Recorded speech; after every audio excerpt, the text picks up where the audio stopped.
بسم اللہ الرحمن الرحیم۔ گمنام ہیرو کے معزز ناظرین السلام علیکم۔ آئیے چلتے ہیں کہانی کی طرف۔ میں نے بڑی امید کے ساتھ ہسپتالوں کو فون کرنے کے سلسلے کا آغاز کیا تھا، لیکن ابتدائی چند ناکامیوں کے بعد میرا حوصلہ پست ہو گیا۔ ہر بار میں نے واضح تر شناخت کے سہارے سوالات کیے، لیکن ہر بار جواب نفی میں ہی ملتا رہا، اور رفتہ رفتہ شہر کے تمام سرکاری اور غیر سرکاری قابل ذکر ہسپتالوں کی فہرست ختم ہو گئی، مگر کہیں بھی غزالہ کا کوئی سراغ نہیں مل سکا۔ غزالہ زندہ تھی، آزاد تھی اور اسی شہر میں تھی، لیکن کہاں اور کس حال میں تھی یہ میرے علم میں نہیں تھا، اور اپنی بے بسی پر میرے دل میں ناقابل بیاں کسک ابر کر ماند پڑ رہی تھی۔ شاید میری یہ کیفیت میرے پورے وجود پر محیط ہو کر مجھے نکارا کر دیتی، لیکن اسی لمحے انٹرکام کی گھنٹی نے میرے محیب خیالات کا تسلسل توڑ دیا۔ انٹرکام پر سیٹھ حبیب جیوانی نے مجھے اپنی آمد کی اطلاع دی تو میں نے فوراً ہی دفتر چھوڑ دیا۔ اس کے دروازے پر سرخ روشنی نہیں جل رہی تھی، اس لیے میں نے دروازے کے دستے پر ہاتھ رکھا اور دروازہ فوراً ہی کھل گیا۔ اس روشن کمرے میں چیف حسب معمول میز کے عقب میں نیم تاریکی میں موجود تھا۔ رات کیا رہا؟ رسمی مزاج پرسی کے بعد اس نے براہ راست سوال کیا۔ تمہاری محنت بارآور ہوئی اور پولیس پریشان کیے بغیر واپس چلی گئی، لیکن وہ چکر کیا تھا؟ پولیس تمہارے پیچھے کیسے لگ گئی؟ اس کی آواز پرتجسس تھی۔ میں نے بلا تعمل سینڈو کے خیالات دہرا دیے۔ دلدار آغا مر گیا، لیکن اس کے لیے کام کرنے والوں کو ڈی ڈی کی موت کا علم نہیں ہو سکا، اس لیے شاید معراج دین پچھلی ناکامی کا بدلہ لینے کے لیے کل رات کو پھر میرے دوست کے گھر پر چڑھ دوڑا تھا۔ معراج دین؟ اس کی معنی خیز اور پرخیال آواز ابری۔ اس سے تمہیں شاید ہوشیار رہنا ہوگا۔ مجھے اٹلی سے خبر ملی ہے کہ ویرا لائٹ اور جمی لائٹ کی صلح ہو چکی ہے۔ باپ نے اپنی بیٹی کو دوبارہ شی میں ملازم رکھ لیا ہے، اور سب سے بڑی بات یہ کہ دلدار آغا کی موت کے بعد ویرا ایک جہاز چارٹر کر کے میلان سے کسی نامعلوم منزل کی طرف روانہ ہو چکی ہے۔ ہو سکتا ہے کہ اس نے ادھر کا ہی رخ کیا ہو۔ وہ یہاں آئی تو لازمی طور پر معراج دین سے ہی مدد لے گی۔ میں اس کی معلومات پر ششدر رہ گیا۔ اتنا باخبر آدمی مافیا کا چیف کہلائے جانے کا مستحق ہو سکتا تھا۔ غنیمت تو اس کو ویرا کی پاکستان آمد کی حتمی اطلاع نہیں مل سکی تھی۔ وہ ویرا کے بارے میں میرا جھوٹ فوراً ہی پکڑ سکتا تھا۔ ویرا اگر یہاں آئی تو اس کا مطلب ہوگا کہ شی والے پاکستان میں آسانی سے پسپائی اختیار نہیں کریں گے، اور ہمیں انہیں ختم کرنے کے لیے کوئی بڑا آپریشن کرنا ہوگا۔ اس بارے میں ہمیں زیادہ قیاس آرائیوں کی ضرورت نہیں۔ اس نے کاغذ کا ایک چھوٹا سا پردہ میری طرف بڑھاتے ہوئے کہا، یہ ویرا کے جہاز کا رجسٹریشن نمبر اور ماڈل ہے۔ ویرا اگر کراچی آئی ہے تو اپنے جہاز کو کہیں نہ چھپا سکے گی۔ کراچی ایئرپورٹ کے علاوہ وہ کہیں اور لینڈ نہیں کر سکتی۔ اپنے کسی آدمی کو جہاز کی نشاندہی پر مامور کر دو۔ اگر یہ جہاز ایئرپورٹ پر کسی بے رونق رن وے سے ملحق پارکنگ ایریا میں کھڑا ہوا ہے تو ہمیں اس سے ٹکراؤ کی تیاریاں شروع کر دینی چاہیے۔ اس کا پہلا ہدف ڈی ڈی کا قاتل ہوگا۔ مجھے شبہ ہے کہ ویرا کل دن میں ہی کراچی پہنچ چکی ہے اور اس نے اپنے کام کا آغاز کر دیا ہے۔ میرا دل اچھل کر حلق میں آ گیا۔ یہ اندازہ کس بنا پر کیا ہے تم نے؟ تم ہی نے سینڈو کو اسرار رضوی کے قتل کی خبر دی تھی، اس نے سپاٹ لہجے میں کہا۔ اسے واقعی بہت بے دردی سے مارا گیا ہے۔ تم دونوں اس کے قاتل کے بارے میں کوئی اندازہ نہیں لگا سکے، لیکن میرا خیال ہے کہ اسے دلدار آغا سے غداری کرنے اور تمہارا ساتھ دینے کے الزام میں مارا گیا ہے، مگر وہاں تو میرے دلدار اور اسرار کے علاوہ کوئی چوتھا فرد موجود نہیں تھا۔ پھر پردیس سے آنے والی ویرا کو اسرار کے کردار کا کیسے علم ہوا؟ میں نے اسے الجھانے کی نیت سے اس کی بات کاٹ کر سوال کیا۔ ان کے اپنے وسائل ہوں گے، چیف نے بے پرواہی سے کہا۔ تم جہاز کے بارے میں معلوم کرو۔ تمہاری فراہم کی ہوئی معلومات کی روشنی میں ہی میرے اس نظریے کی تصدیق یا تردید ہو سکے گی۔ میں جہاز کا پتہ لگا کر جلد از جلد تمہیں مطلع کروں گا، میں نے خلوص سے کہا۔ مجھے بتانے کی ضرورت نہیں، اب تمہیں کچھ دن کے لیے نتائج اخذ کر کے خود ہی فیصلے کرنے ہوں گے۔ میں تمہاری کوئی مدد نہیں کر سکوں گا، اس نے سپاٹ لہجے میں کہا۔ کیوں؟ میں نے چونک کر سوال کیا۔ کیا تم کہیں باہر جا رہے ہو؟ ایسا ہی سمجھ لو۔ میرے معاملے میں کچھ گڑبڑ ہو گئی ہے۔ اس کا لہجہ غیر ارادی طور پر دھیما ہو گیا۔ میرا جو ہم شکل جرمنی کی جیل میں میری جگہ سزا کاٹ رہا تھا، اس کا دل کے دورے میں انتقال ہو گیا۔ اس بارے میں اتنی احتیاط کی گئی تھی کہ سارے ریکارڈ میں میرے فنگر پرنٹس تک تب بدل دیے گئے تھے، لیکن اس کی لاش کے پوسٹ مارٹم اور طبی معائنے سے پتہ چلا کہ اس کے سارے دانت پورے اور اصلی تھے، جبکہ میرے اگلے 3 دانت مصنوعی ہیں۔ یہ بات ریکارڈ پر تھی، اس لیے اب جرمن حکام میں کھلبلی مچی ہوئی ہے۔ نیچے سے اوپر تک سب پریشان ہیں کہ اصل مجرم کی جگہ دوسرا آدمی کیسے جیل پہنچ گیا۔ اس بارے میں تفصیلی تحقیق تحقیقات کے لیے وہاں سے ایک ٹیم کسی بھی وقت یہاں پہنچنے والی ہے۔ جب تک یہ قصہ ختم ہو کر مطلع صاف نہیں ہو جاتا مجھے مکمل طور پر انڈر گراؤنڈ رہنا پڑے گا۔ میں کراچی کو خیرباد کہہ کر کسی غیر معروف صحت افزا مقام پر آرام کروں گا۔ اوہ، یہ تو بہت سنگین معاملہ نظر آتا ہے، میں نے تشویش آمیز لہجے میں کہا۔ لیکن تمہارے دانتوں کا معاملہ فائل پر کیسے آ گیا؟ عام طور پر فنگر پرنٹس پر ہی معاملہ ختم ہو جاتا ہے۔ منشیات کی اسمگلنگ میں ملوث مجرموں کو خطرناک تصور کرتے ہیں اور ہر مجرم کی طبی اور جسمانی ساخت کا مکمل ریکارڈ تیار کرتے ہیں تاکہ سزا پوری ہونے کے بعد بھی ضرورت کے وقت اس تک رسائی میں کوئی دقت نہ ہو۔ اپنے لوگوں کی اور بات ہے، لیکن ان سفید بھیڑیوں کو جل دینا آسان کام نہیں ہے۔ اگر ایسی بات ہے تو تم بے فکر رہو، تمہاری غیر حاضری میں میں سارے معاملات پر نگاہ رکھوں گا، لیکن باہر والوں سے مراسم کے بارے میں بالکل تاریکی میں ہوں۔ باہر والوں سے کوئی خاص رابطہ نہیں رہتا، البتہ ان میں سے کوئی بھی ہم سے رابطہ کرتا ہے تو اسے شناخت کے لیے کوڈ دینا ہوتا ہے۔ صحیح کوڈ کے ذریعے اجنبی رازداں بن جاتے ہیں۔ میرا کوڈ خفیہ ہے، لیکن تم سے بات کرنے والے مافیا کے بڑے ریگاٹا 4 کا کوڈ استعمال کریں گے، اس کے بعد تم ان پر مکمل بھروسہ کر سکو گے۔ تمہیں کسی مشکل مرحلے پر صرف ڈان 3 سے بات کرنے کا اختیار حاصل ہوگا، اس کا فون نمبر بھی دے دوں گا، اسے بھی تم ریگاٹا 4 کے کوڈ سے اپنی شناخت کراؤ گے۔ لیکن یہ سمجھ لینا کہ ڈان 3 سے کوئی مدد یا مشورہ طلب کرنے کا مطلب عموماً اپنی ناطاقتی کا اعتراف کرنا ہوتا ہے۔ اس کے نتیجے میں ہمارے یونٹ کو مکمل خود مختاری ملنے میں تاخیر ہو سکتی ہے، اس لیے اسے بڑی مجبوری کے عالم میں ہی کال کرنا۔ مجھے پوری امید ہے کہ تمہیں میری غیر حاضری میں ایسی کوئی ضرورت پیش نہیں آئے گی۔ اچھا ہوا کہ تم نے مجھے تفصیل سے پوری صورتحال سمجھا دی، اب میں ڈان 3 کے بغیر ہی گاڑی چلا لوں گا، لیکن اسے یہ تو معلوم ہی ہوگا کہ تم فوری طور پر انڈر گراؤنڈ ہو رہے ہو۔ در حقیقت یہ قدم میں اسی کے مشورے سے اٹھا رہا ہوں، اس نے کھلتے ہوئے کہا۔ مجھے اندازہ ہے کہ میں مشکل حالات میں تمہیں اکیلا چھوڑ کر روپوش ہو رہا ہوں۔ مراج دین کے آدمی شہر میں تمہاری بو سونگتے پھر رہے ہیں، ادھر ویرا یہاں آ گئی ہے یا آنے والی ہے، تمہیں چومکھی لڑائی لڑنی پڑے گی، لیکن یہ یاد رکھنا کہ ہمارا اصل کام لڑائی بڑائی نہیں بلکہ ہیروئن کی خرید اور نکاس ہے۔ ایکسائز والوں کے چھاپے کے بعد سے ہمارا یہ کام عملاً ٹھپ پڑا ہوا ہے، جبکہ ہمارے اخراجات اسی آمدنی سے چلتے ہیں اور اسی میں سے ملنے والے حصے کی مقدار سے اٹلی والے ہماری کارکردگی کا اندازہ لگاتے ہیں۔ فوری ضروریات کے لیے پیسہ کہاں سے آئے گا؟ اس کے یاد دلانے پر مجھے یہ اہم ترین سوال یاد آ گیا۔ ایک معقول رقم بغیر میری عارضی سربراہی 4 روز بھی نہیں چل سکتی تھی۔ تجوری میں 10 لاکھ روپے نقد موجود ہیں۔ اس نے ایک چابی میرے حوالے کرنے کے بعد ایک گوشے کی طرف اشارہ کرتے ہوئے کہا، مال کی وصولیابی شناختی کاغذ سے ہوتی ہے، اس کی ادائیگی میں واپسی پر کروں گا، لیکن فروخت کی رقم نقد وصول ہوتی ہے۔ ادھار مال لے کر نقد فروخت کرنے کے بعد تمہارے پاس ہر وقت پیسے کی ریل پیل رہے گی۔ چاہو تو مال کی وصولی اور نکاسی کا کام سینڈو کو ہی سونپ دینا، وہ اب راہ راست پر آ گیا ہے۔ میرا خیال ہے کہ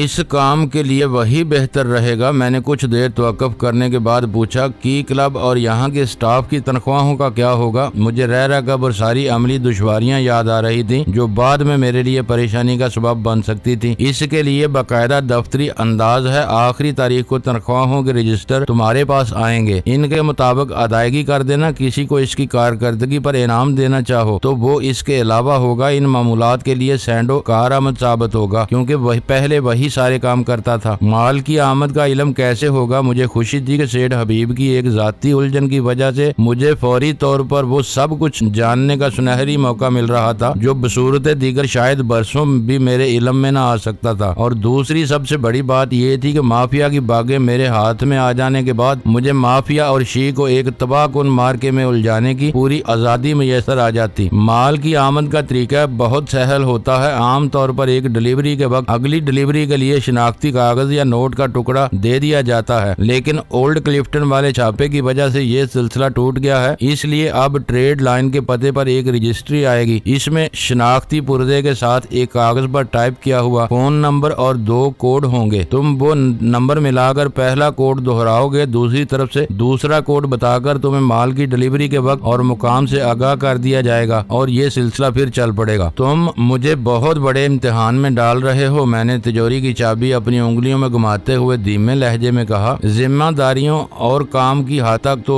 سب ٹھیک ہے، لیکن پرائے پیسے کا معاملہ بہت خراب ہوتا ہے۔ جو کچھ تم نے بتایا اس سے میں نے اندازہ لگایا ہے کہ تھوڑے ہی دنوں میں اس تجوری میں کروڑوں کی رقم آ جائے گی۔ اول تو اس کی حفاظت کا بوجھ بہت بھاری ہوگا، پھر بھی میں انسان ہی ہوں، یہ میری نیت کا امتحان بھی ہو سکتا ہے۔ اتنی رقم سمیٹ کر میں دنیا کے کسی بھی حصے میں سکھ کی زندگی گزار سکتا ہوں جہاں نہ تمہارے ہاتھ مجھ تک پہنچ سکیں گے اور نہ ہی شی والوں کی چیرہ دستیوں کا کوئی خطرہ ہوگا۔ گمبھیر فضا میں اس کی ہنسی کی آواز مجھے نامانوس سی محسوس ہوئی۔ تجوری کی حفاظت کی فکر نہ کرو، اگر تم اسے مکفل کر کے بھولے تو یہ محفوظ رہے گی۔ اس کا راز سینڈو کو بھی معلوم۔ کی ہول میں غلط چابی لگاتے ہی دروازے کے 3 سوراخوں سے بیک وقت 3 فائر ہوں گے جو تجوری پر آزمائی کرنے والے کو خون میں نہلا دیں گے۔ رہا تمہاری نیت کے امتحان کا معاملہ تو مجھے اسی وقت پتہ چل گیا کہ وہ حساب تمہارے من میں کوئی کھوٹ ہوتا تو تم اس وقت اتنے بے تکلفی کے ساتھ رقم سمیٹ کر کہیں غائب ہونے کا ذکر نہ کرتے۔ ویسے احتیاطاً تم کو یہ بتا دوں کہ میں اپنی آمدنی کا ایک معقول حصہ ہی اٹلی والوں کو نہیں دیتا، ان کے ہاتھ بہت لمبے ہیں، ان سے جو جہاں ہے چونک بن کر چمٹا ہوا ہے۔ مافیا کی یہ برسوں پرانی تاریخی روایت ہے کہ ان کا کوئی غدار آج تک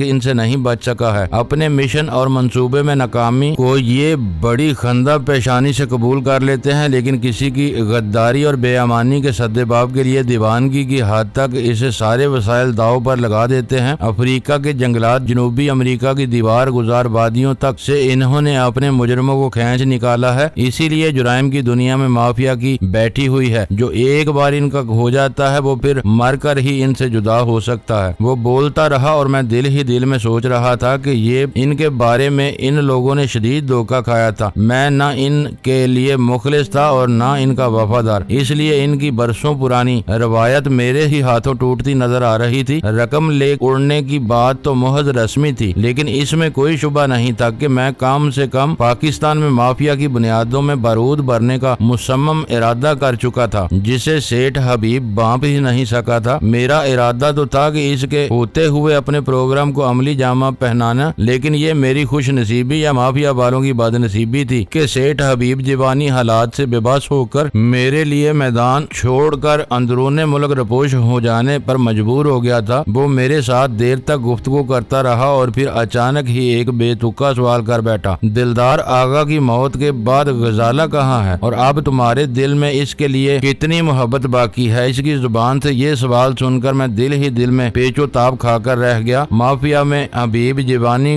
کی جو بھی حیثیت رہی ہو، لیکن ایک بار ہیروئن کی اسمگلنگ میں ملوث ہونے کے بعد وہ امیر زیادہ میری نگاہ میں 2 ٹکے کے اچکے سے زیادہ اہمیت کا حامل نہیں رہا تھا۔ اب یہ میرے مقدر یا حالات کی ستم ظریفی تھی کہ وہ میرے قطعی نجی معاملات میں بھی دخیل ہونے کی جسارت کر رہا تھا۔ دلدار آغا نے اسے بہت بڑا فریب دیا تھا۔ میں نے ہمیشہ کے لیے اس کی غلط فہمی دور کرنے کی نیت سے پہلی بار اسے پورے پس منظر سے آگاہ کرتے ہوئے کہا۔ پہلے غزالہ کو یقین دلایا گیا کہ میں زندہ نہیں ہوں، پھر اس کے گنڈوں نے غزالہ کو اغوا کر کے اسے قید کرنے کا ڈرامہ رچایا اور پھر اس کے ساتھ دست درازی کا آغاز کر دیا۔ وہ ایک سوچی سمجھی اسکیم تھی۔ جب غزالہ کو ہر طرف سے بے دست و پاک کر کے اس کے سوچنے سمجھنے کی صلاحیتیں سلب کر لی گئیں تو اچانک دلدار آغا ایک شریف اور دلیر آدمی کے روپ میں وہاں پہنچ گیا، جسے غزالہ کی چیخوں نے اپنی طرف متوجہ کیا تھا۔ مصنوعی فائرنگ کے تبادلے کے بعد دلدار آغا کے آدمی غزالہ کو چھوڑ کر فرار ہو گئے اور دلدار آغا نے غزالہ کو اپنی شریفانہ تحویل میں لے لیا۔ میری زندگی سے مایوس ہونے کے بعد غزالہ اس دنیا میں بالکل اکیلی رہ گئی تھی۔ ایک جان غسل مارکے سے بچ نکلنے کے بعد اس کی حیثیت گرم لوہے جیسی تھی، جسے ایک ہلکی سی ضرب سے کسی بھی طرف موڑا جا سکتا تھا۔ اس مردود نے صورتحال کا پورا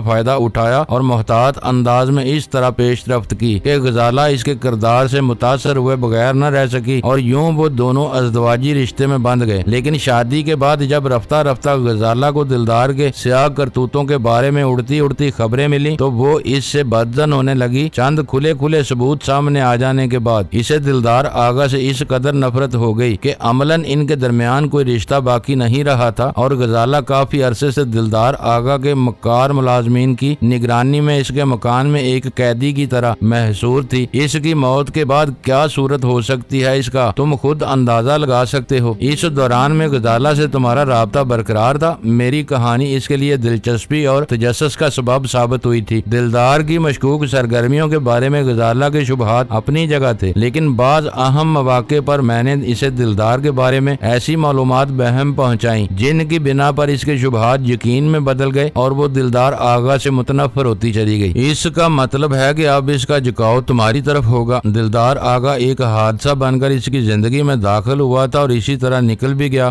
غزالہ کو اپنی مشرقی اقدار کا پاس نہ ہوتا تو وہ بہت پہلے اس درندے کو چھوڑ کر میرے پاس آ گئی ہوتی۔ دلدار کی موت کے بعد وہ ہر قسم کی پابندیوں سے آزاد ہو چکی ہے اور میں نے بھی دلدار آغا کو ایک ناخوشگوار حادثہ سمجھ کر بھول جانے کا فیصلہ کر لیا ہے۔ میں نے آدھی سگریٹ ایشٹرے میں مسل کر غیر ارادی طور پر نئی سگریٹ سلگاتے ہوئے کہا اور سیٹھ حبیب کی آنکھوں میں تجسس کے سائے گہرے ہو گئے۔ یعنی اب وہ تمہارے ساتھ ہے؟ میری توقع کے برعکس اس نے یہ براہ راست سوال پوچھ ہی لیا۔ پھر اسے تمہارے خیال میں کہاں ہونا چاہیے؟ میں نے قدرے تیز لہجے میں الٹا اسی سے سوال کر ڈالا اور وہ میرے بدلے ہوئے تیور دیکھ کر بکھلا گیا۔ میرا یہ مطلب نہیں تھا، اس نے پہلو بدل کر جلدی سے کہا۔ نہ میں دوسروں کے ذاتی معاملات میں حد سے زیادہ دخل دینا پسند کرتا ہوں، لیکن تمہارا اور غزالہ کا معاملہ زیر زمین دنیا میں بہت شہرت پا چکا ہے۔ پرانے لوگ کہتے ہیں کہ تم اس سے شادی کرنا چاہتے تھے، لیکن شی والوں نے اختلافات کی بنا پر اسے اغوا کر کے بیرون ملک بھجوا دیا اور تم غزالہ کے پیچھے پیچھے باہر چلے گئے۔ طویل عرصے کے بعد شی کے حلقوں نے دلدار آغا اور غزالہ کی شادی کی خبر پھیلائی، مگر اس وقت تک میرے فرشتوں کو بھی علم نہ تھا کہ دلدار ہی شی کا مقامی سربراہ تھا۔ میں تو اسے درمیانی سطح کا ایک محنتی کارکن سمجھتا تھا۔ اب سمجھ میں آتا ہے کہ دلدار نے اپنی شادی کی تشہیر کر کے ایک شعبے میں تم پر اپنی بالادستی ثابت کرنے کی بونڈی اور غیر ضروری کوشش کی تھی اور وہی اس کے گلے پڑ گئی۔ اگر غزالہ کی شادی کا معاملہ تمہارے علم میں نہ آتا تو شاید تم اس پر زیادہ توجہ نہ دیتے اور وہ ابھی تک دندناتا پھر رہا ہوتا۔ وہ سانس لینے کے لیے لمحہ بھر کے لیے رکا، پھر آہستہ سے بولا، بس اسی داؤ پیچ کی وجہ سے میں تمہارے معاملے میں دلچسپی لے رہا تھا۔ دنیا میں نہ جانے کتنے لوگ ایک دوسرے سے ٹوٹ کر محبت کرتے ہیں، لیکن کوئی ان پر توجہ نہیں دیتا، لیکن لیلا مجنو کی کہانی آج بھی لوگ شوق سے پڑھتے اور اسکرین پر دیکھتے ہیں۔ ان دونوں کا عشق ادب میں ایک ممتاز مقام پا چکا ہے۔ ایسا ہی کچھ تھوڑا بہت تمہارے ساتھ ہوا ہے، اس لیے مجھے امید ہے کہ میری مداخلت بیجا کو معاف کر دو گے۔ ہمیں لیلا مجنو سے نہ ملاؤ، میں نے رسمی سی مسکراہٹ کے ساتھ کہا۔ چاہت اور دیوانہ وار عشق میں بہت فرق ہوتا ہے۔ ہم دونوں ایک مدت تک ایک دوسرے سے دور رہے، لیکن نہ میں نے گریبان چاک کیا اور نہ غزالہ نے عقل و شعور کا دامن ہاتھ سے جانے دیا۔ آخری فکرہ میں نے اس کے ابتدائی سوال کا سلسلہ سرے سے منقطع کرنے کے خیال سے کہا تھا، تاکہ میرے اعتراف یا انکار کے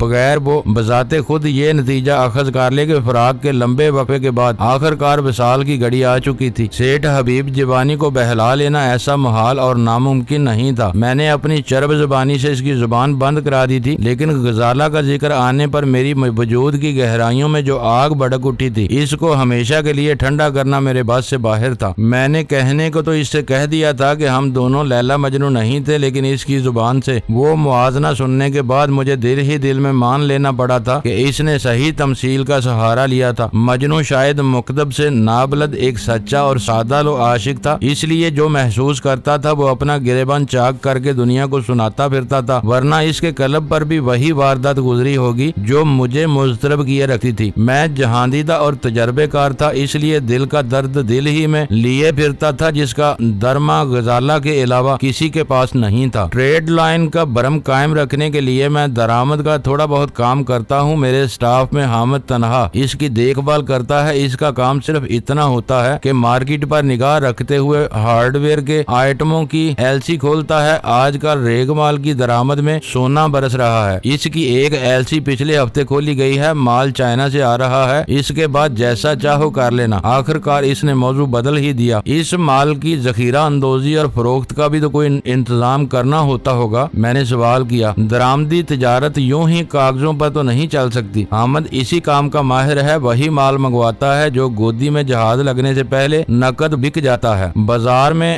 جمالو نامی ایک دلال اس کے لیے کام کرتا ہے اور نفع کی رقم دے کر کاغذات پر ہی سودا کرا دیتا ہے۔ مال چھڑانے اور بیچنے کا کام خریدنے والی پارٹی خود کرتی ہے، اس بارے میں تمہیں کچھ نہیں کرنا پڑے گا۔ اس دفتر کے اخراجات پورے کرنے کے لیے مجھے یہ چکر چلانا پڑا ہے۔ یہ یاد رکھنا کہ اپنے اخراجات پورے کر کے ٹریڈ لائن ہر سال 1 لاکھ سے اوپر انکم ٹیکس بھی ادا کرتی ہے۔ یہ ڈکوسلا نہ چلایا جائے تو بہت سے سرکاری ادارے ہماری آمدنی کے ذرائع دریافت کرنے کے لیے ہمارے پیچھے لگ سکتے ہیں۔ اگر یہ معاملہ حامد اور جمالو تک ہی محدود رہتا ہے تو ٹھیک ہے، کیونکہ ٹریڈنگ کے بارے میں میری معلومات نہ ہونے کے برابر ہے۔ میں نے 2 ٹوک لہجے میں کہا۔ ٹریڈنگ؟ وہ ایک گہرا سانس لے کر بولا، ہیروئن کی اسمگلنگ نے تو خیر اس دور میں آمدنی کے سارے جائز اور ناجائز ذرائع کو مات کر دیا ہے، ورنہ ٹریڈنگ وہ فن ہے جو آدمی پوری طرح جانتا ہو تو محض ہزاروں کی پونجی سے لاکھوں کما سکتا ہے، اور یہ ساری آمدنی قانونی ہوتی ہے۔ یہ اور بات ہے کہ بھاری انکم ٹیکس بچانے کے لیے خود ہی کھاتوں میں رد و بدل کر کے آدمی دھن کو کالا دھن بنانے میں لگ جائے۔ اتنی عمر گزار لی ہے، جو باقی رہ گئی ہے وہ بھی گزر ہی جائے گی۔ مجھے ایسے فن سیکھنے کا شوق نہیں، ہزاروں سے لاکھوں کمانے کی آرزو کرنا تجارت نہیں، قزاقی ہوتی ہے۔ بات دراصل کہ جو جس پیشے سے روزی کماتا ہے اسے فن اور ہنر بلکہ عبادت تک کا درجہ دینے لگتا ہے۔ قاتل انسانی خون بہانے کی باریکیوں اور نزاکتوں کو فن کہتا ہے، تم ہیروئن کی بیرون ملک اسمگلنگ کے نادر طریقوں کو ہنر کہتے ہوگے، اور جیب تراش اپنے شکار کو کچھ سمجھنے کا موقع دیے بغیر اس کی جیب کاٹ لینے کو آرٹ اور فن قرار دیتا ہے۔ لیکن میری دانست میں کسی بھی پیشے کے معیار اور تقدس کے بارے میں صحیح رائے وہی فریق دے سکتا ہے جو فن کے مظاہرے سے فوراً اور براہ راست متاثر ہوتا ہے۔ ہو سکتا ہے کہ تم ٹھیک کہہ رہے ہو، لیکن فی زمانہ کسی بھی فن، ہنر اور پیشے کو ناپنے کا معیار صرف پیسہ بن کر رہ گیا ہے۔ جتنا زیادہ کما لیتا ہے وہ اتنا ہی زیادہ کامیاب اور معزز بن جاتا ہے، اسی کے ساتھ اس کا پیشہ دوسروں کے لیے قابل تقلید بن جاتا ہے۔ ایسا نہیں ہے، میں نے تلخی سے کہا۔ طوائف کسی قابل سرمایہ کاری کے بغیر پاپ کے ساتھ بہت کچھ کماتی ہے، مگر کتنی عورتیں ہیں جو اس کی تقلید کرتی ہیں؟ ڈاکو کسی سرمایہ کاری کے بغیر ایک ہی حلے میں لاکھوں اڑا لے جاتے ہیں، لیکن کتنے لوگ اپنے بچوں کو ڈکیٹ بنانے کی آرزو کرتے ہیں؟ ہمارا معاشرہ ابھی اتنا تباہ نہیں ہوا کہ صرف پیسہ زندگی کی ساری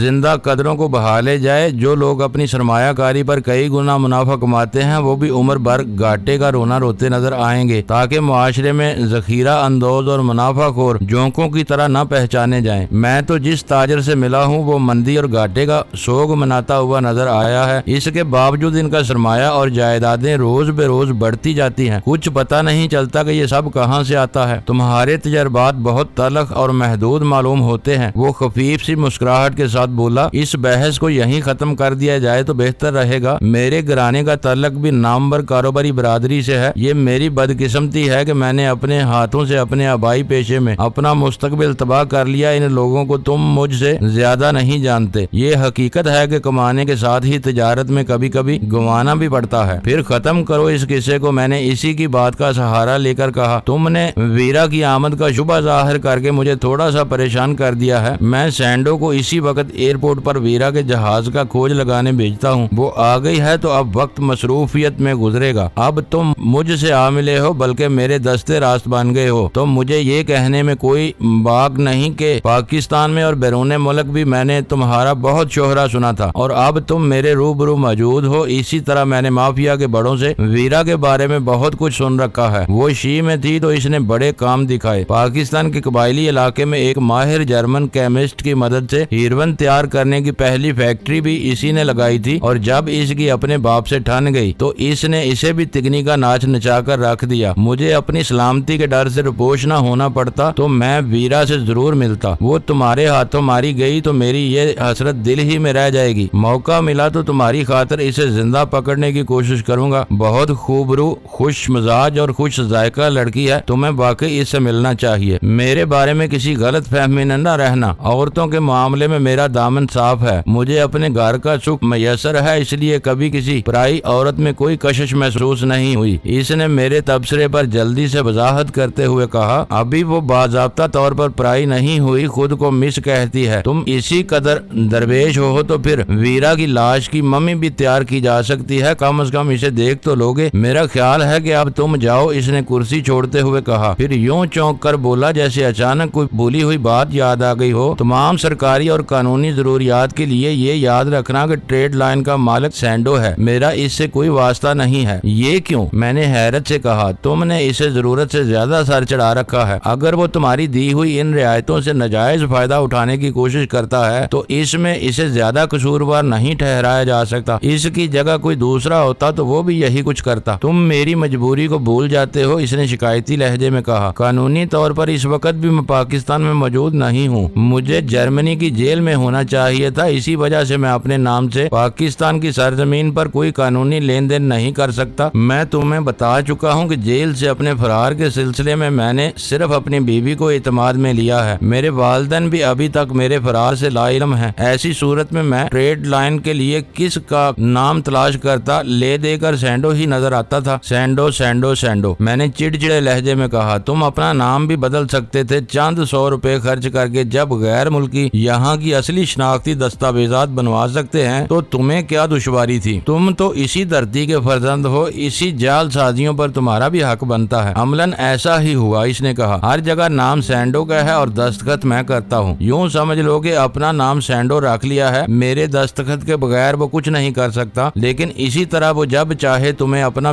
بستر بوریا لپیٹنے پر مجبور کر سکتا ہے۔ وہ ٹریڈ لائن کی سرگرمیوں سے اپنی بریت کا اعلان کر دے تو تمہارے دستخط بے معنی لکیروں کی حیثیت اختیار کر لیں گے۔ ہاں بس یہی خرابی ہے، اس نے اعتراف کیا۔ میں نے یہ بندوبست اس لیے کیا تھا کہ کسی وقت وہ میرے اثاثوں پر قابض نہ ہو سکے۔ میں خاموش ہو گیا۔ میں نے اندازہ لگا لیا تھا کہ خود کو سادہ لو اور معصوم ظاہر کر کے دوسروں کی ہمدردیاں بٹورنا اس کا شیوا تھا، ورنہ در حقیقت وہ اتنا احمق نہیں تھا جتنا خود کو ظاہر کرتا تھا۔ احمق سینڈو تھا جو اپنے مالک کا احسان مند تھا کہ اس نے سینڈو کو اپنے کاروبار کا مالک بنایا ہوا تھا، جبکہ وہ اس حقیقت سے بے خبر تھا کہ اس کی دم ہر وقت سیٹھ حبیب کے جوتے کی ذات میں رہتی تھی۔ وہ جب چاہتا اسے ایڑی سے مسل کر کسی باولے اونٹ کی طرح بلبلانے پر مجبور کر سکتا تھا۔ وہ محفل وہیں ختم ہو گئی۔ سیٹھ حبیب نے میری کامیابی کے لیے نیک تمناؤں کا اظہار کرتے ہوئے گرمجوشی کے ساتھ مجھ سے مصافحہ کیا اور میں اس کے کمرے سے نکل آیا۔ معزز ناظرین، لائک کریں، شیئر کریں اور کمنٹس باکس میں پاک آرمی زندہ باد، پاکستان پائندہ باد کا نعرہ ضرور درج کر کے اپنے ملک پر فخر کریں اور پاکستان کی بنیادیں مضبوط کرنے میں اپنا کردار ادا کریں۔ ویڈیو دیکھنے کا شکریہ۔ معزز ناظرین، اپنا خیال رکھیے گا اور ہمارے چینل کا بھی۔ ISI پاک آرمی زندہ باد، پاکستان پائندہ باد۔